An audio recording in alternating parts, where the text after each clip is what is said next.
আমার আর কিচ্ছু চাই না। বাবা তুই কেমন আছো? সব ঠিক আছে। আমাকে বৌমা কই? এই যে তোমাদের বৌমা।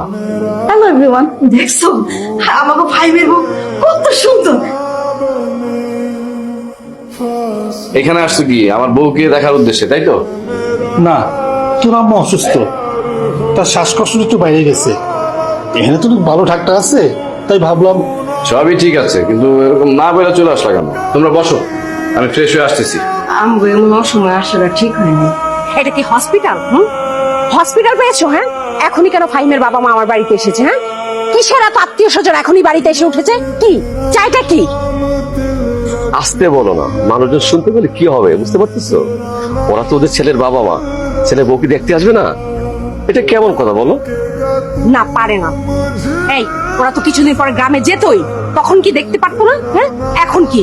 শোনো, আমি কিন্তু আর নিতে পারছি না, জাস্ট আর নিতে পারছি না বলে দিচ্ছি। তুমি এখনই ওদেরকে বাড়ি থেকে তাড়াও, তা না হলে আমি কিন্তু একটা কিছু করে বসবো। আমাদের তো একটাই গেস্ট রুম, রাইট?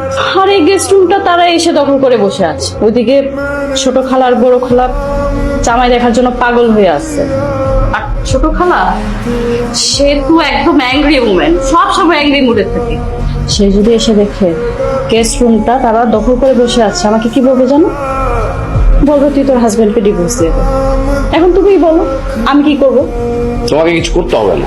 যেভাবেই হোক তাদেরকে বুঝিয়ে সুঝিয়ে কালকের মধ্যেই বাড়ি থেকে বিদায় করবো। আমার মনে হয় ভাইয়া খুব সমস্যা আছে, এই বাসার লোকজন ভাইয়ের খুব প্রেশারে আছে। কিন্তু যাবো যে, যেমন ভালো তো নাই।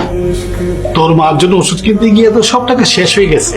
আপনারা এতদিন ধরে এই বাড়িতে থাকছেন, খাচ্ছেন, সমস্যা তো হয়নি। আপনাদের বাড়িতে যাওয়ার জন্য না হয় ফাহিম আপনাদেরকে একটা গাড়ি ভাড়া করে দিবে। বাবা, ভাই দিয়েছে।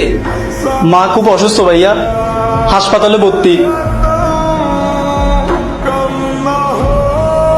আচ্ছা ঠিক আছে, শোন, এই নে, এখানে 1000 টাকা আছে, রাখ। বল না, রাখ। এই টাকাটা দিয়ে মার জন্য ফল টল কিনে তারপর নিয়ে যাস।